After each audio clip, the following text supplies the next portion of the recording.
अवधूत चिंतन श्री गुरुदेव दत्त श्री स्वामी समर्थ. तुमच्या सगळ्यांचे आपल्या चॅनेलमध्ये मनापासून स्वागत आहे.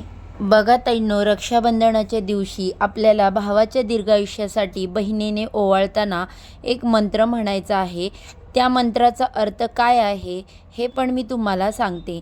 नक्की तुम्हाला त्या मंत्राचा अर्थ समजल्यावर तुम्ही तो मंत्र म्हणाल. त्यानंतर दुसरी गोष्ट म्हणजे सगळ्यात पहिले रक्षाबंधनाच्या दिवशी कोणाला आपल्याला राखी बांधायची आहे की ज्यामुळे आपल्याला नेहमी कष्टासोबत नशिबाची साथ मिळेल. त्यानंतर संकट काळामध्ये जसा आपला भाऊ उभा राहतो त्याचप्रमाणे संकट काळामध्ये नेहमी आपल्याला त्यांची साथ मिळेल. त्यामुळे पहिली राखी कोणाला बांधायची, कोणाला हा मान आहे, हे संपूर्ण माहिती मी तुम्हाला आजच्या व्हिडिओमध्ये देणार आहे. त्यामुळे व्हिडिओ स्किप न करता शेवटपर्यंत नक्की बघा.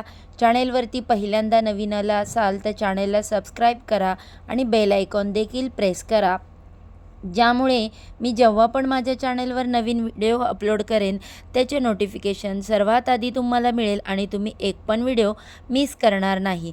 तर बघा, काल परवाच मी तुम्हाला व्हिडिओमध्ये सांगितलं की रक्षाबंधनाचा शुभ काळ जो आहे तर त्यामध्ये आपल्याला राखी बांधायची आहे. आता बघा, औक्षण कसं करायचं याचा व्हिडिओ पण मी शेअर केलेला आहे की औक्षणाच्या ताटात कुठल्या मोजक्याच पण ज्या गोष्टींना खूप महत्त्व आहे, म्हणजे औक्षण त्याच्याशिवाय अपूर्ण आहे, पूर्ण होत नाही.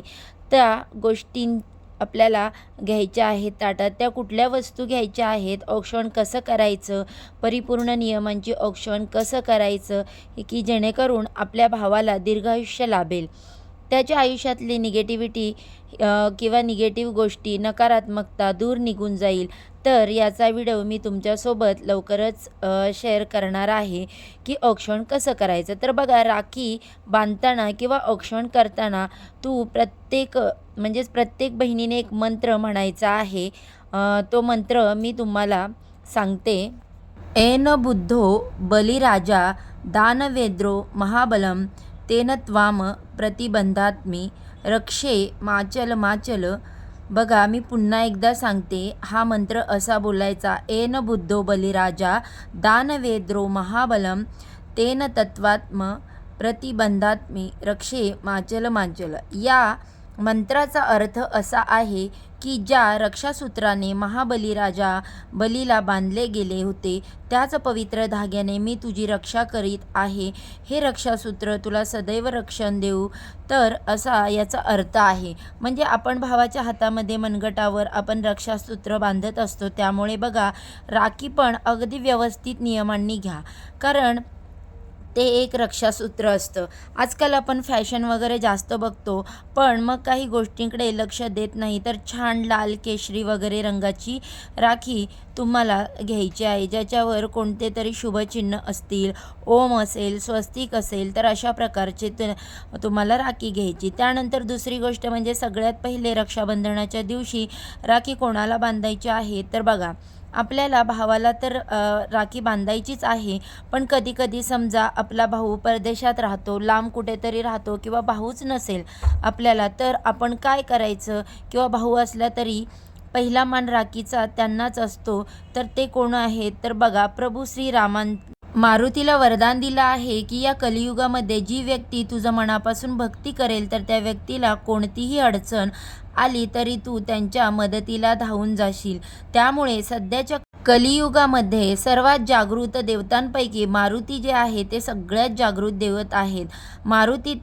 मारुती मंदिरात बघा, तुम्ही बऱ्याच ठिकाणी बघितलं असेल, रक्षाबंधनाच्या दिवशी आपल्याला मारुतीरायांच्या मंदिरामध्ये जाऊन एक रक्षासूत्र जे आहे किंवा आपण जे लाल पिवळा धागा बांधतो तर तो सुद्धा अर्पण करू शकतात.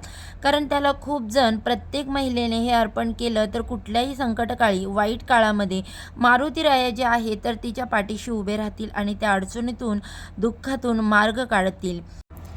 या ज्या महिला आहेत तर त्यांना मारुतीरायांची ताकद मिळेल तर नक्की तुम्ही तुमच्या जवळपास कुठे मारुतीचं हनुमानाचं मंदिर असेल तर तिथे जाऊन तुम्हाला एक राखी अर्पण करायची किंवा रक्षासूत्र तुम्ही अर्पण करू शकता। त्यानंतर मारुतींना मनापासून आपल्याला प्रार्थना करायची आहे की हे मारुतीराया, हे रक्षासूत्र मी अर्पण करत आहे, त्याचा तुम्ही स्वीकार करा आणि माझ्या वाईट काळामध्ये मला साथ द्या, मार्ग दाखवा, योग्य मार्ग दाखवा, मनापासून अशी प्रार्थना करायची आहे। कुठलाही उपाय तुम्ही मनापासून जितका कराल तितका तुम्हाला फायदा होईल। आणि अजून महत्त्वाची गोष्ट म्हणजे तुम्हाला आपल्या श्री स्वामी समर्थांना देखील राखी अर्पण करायची आहे।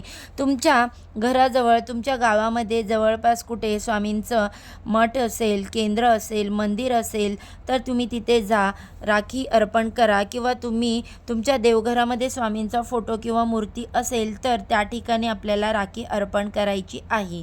ज्यावेळी तुम्ही संकटामध्ये असता अशा वेळी बघा तुम्हाला जे जवळचे असतात तर ते सुद्धा साथ देत नाहीत, पण आपल्या स्वामींची जर तुम्ही वेळोवेळी सेवा केली, असे काही छोटे छोटे उपाय केले, सेवा केल्यानंतर ते नेहमी आपल्याला कामी पडतात। भिवू नकोस, मी तुझ्या पाठीशी आहे, हे आपल्या स्वामींचं वाक्य आहे। आणि आपण राखी बांधताना बघा तेच असतं की राखी बांधल्यानंतर भाऊ आपलं रक्षण करतो, त्यामुळे आपल्या स्वामींना जर आपण एक राखी अर्पण केली ना तर स्वामी आपल्या वाईट काळामध्ये आपली साथ कधीही सोडून जात नाहीत। आपल्याला त्या दुःखातून, अडचणीतून बाहेर निघण्यासाठी ते योग्य मार्ग दाखवत असतात। त्यामुळे लक्षात ठेवा, रक्षाबंधनाच्या दिवशी सगळ्यात पहिलं तुम्हाला मारुतीरायांना राखी अर्पण करायची आहे, त्यासोबत आपल्या स्वामींनासुद्धा तुम्हाला राखी अर्पण करायची आहे। आणि त्यानंतर मग तुम्ही तुमचे जे कोणी भाऊ असतील, सख्खे, मावस, चुलत किंवा मानलेले कोणी भाऊ असतील तर त्यांना तुम्हाला राखी बांधायची आहे। तर बघा, रक्षाबंधनाच्या दिवशी भावाला ओवाळताना कुठल्या मंत्राचा तुम्हाला पठण करायचं आहे, याचा अर्थ काय, त्यासोबत रक्षाबंधनाच्या दिवशी आपल्याला सगळ्यात पहिले राखी कोणाला अर्पण करायची, ही अत्यंत महत्त्वाची माहिती मला तुमच्यापर्यंत पोचवायची होती। माहिती तुम्हाला आवडली असेल तर व्हिडिओला लाईक करा, शेअर करा, आपल्या चॅनलवरती नवीन असाल तर सबस्क्राईब करा। धन्यवाद सर्वांना। श्री स्वामी समर्थ।